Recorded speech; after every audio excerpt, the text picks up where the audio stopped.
Hi there everyone, welcome back to On the Flip Side. My name is Adam Shawalker and I've got indigestion, and I'm gonna review this dang album, Imperial Triumphant's new album, that is, Spirit of Ecstasy. Imperial Triumphant came on my radar in 2020 with their last album, Alphaville. An album that for whatever reason was pushed on me pretty hard with a fairly aggressive ad campaign praising the group's innovation and daring developments into avant-garde black metal. And to an extent, I can agree with that. The whole project blends wonderful, raucous and baroque jazz and a general channeling of New York's screaming metropolis boiled down into a concentrated roar of sound and percussion. It's like they took very heavy influence from subway buskers playing plastic buckets and that ever-present soulful sax playing and just decided to slap a progressive black metal skin on it. Now, with all that being said, I think that this is a very interesting project, to an extent. I'm gonna say up front, I think that this is an experiment that has not necessarily gone out of its way and succeeded what it set out to do. And let me expand upon that. I think these guys really want to introduce something fresh and something really unprecedented and cool in this style and genre. But the way they've done this doesn't necessarily scream patrician 10 out of 10 critically acclaimed masterpiece so much as it screams, I made an album for people who think that they are above listening to a Behemoth record. And that's fine. I think gatekeeping is fucking awesome. I'm a music critic. That's just part of the deal, but I don't think this band is being honest enough with itself. I've listened to this album probably like a dozen times since it dropped, trying to really find something that really would sink in and sink its hooks into me, but I've been kind of hard-pressed to find anything all that compelling here. Mind you, what I'm hearing here isn't necessarily bland. There's some really great performances here and blistering riffs, but by all accounts, this is a perfectly decent avant-garde black metal album, but it really wants to be held to a higher standard than I frankly think it deserves. Like I said though, there are good performances here, but you have to sift through a lot of pretty underwhelming material to get to the stuff that is worthwhile here, because while this album is only 8 tracks, most of the songs are above the 6-minute mark, and there's really no one song that is satisfying all the way through. They are dense pieces that usually hold out until the very last minute to deliver the goods. Like the first track,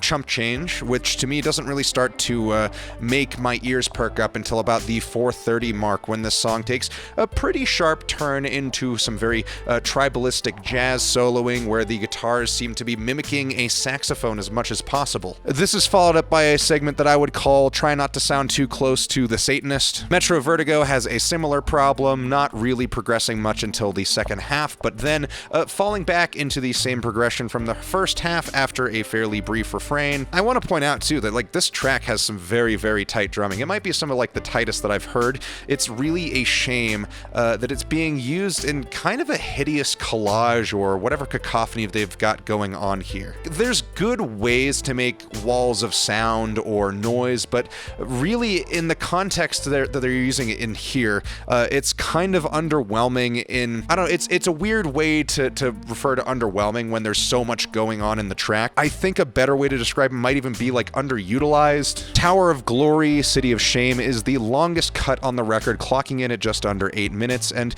for its length, this is really one of the weaker, more needlessly dense tracks, and with the exception of some pretty good sample work, this song is kind of a slog. Mercurius Gilded is probably one of the more enjoyable metal-centric tracks here, to me at least, with this song being a really densely packed but still having a very good, albeit adventurous palette of sound and rhythm. Death on a Highway is kind of like the last track, except without a lot of the more grandiose elements. I still think it's generally more enjoyable due to the more manageable track length. In the Pleasure of Their Company is really the main moment on the album where the focus really shifts away from the black metal and extreme metal stuff and adjusts to highlight the jazz elements instead, which I really like. Like I said earlier, it's like this guitar is trying its best to emulate a saxophone. Some of these runs also remind me a lot of like some Joe Satriani stuff. And as far as memorable and top-notch tracks go, this is the real stuff, and I think this is probably the best of the material that's here. Zumaya is an extremely atmospheric track, which I'm fairly indifferent on for the most part. I think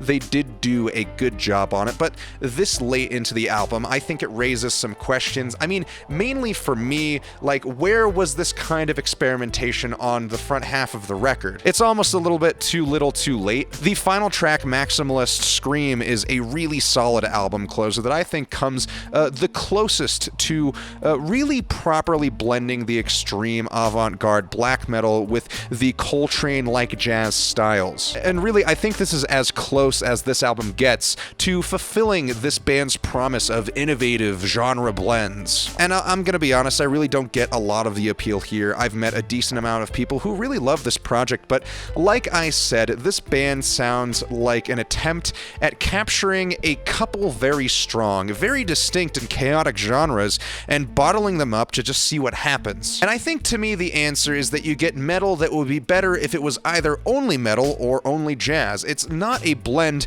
to me that plays well or complements the other elements very gracefully at all. And it's not clearly for lack of talent or trying. These guys are very clearly very brilliant musicians for managing to pull off the parts of this that do work, but I think that they've been given just enough rope to start hitting ground that they've already tread upon from their last record. So I'm thinking Spirit of Ecstasy is a pretty solid 5. Thank you all so much for watching. Let me know what you thought of this album in the comments below, and remember to like and subscribe. Check out my Instagram, my Reverb, and my Depop. Links to those are in the description below. Thank you all so much again, and we'll see you on the flip side.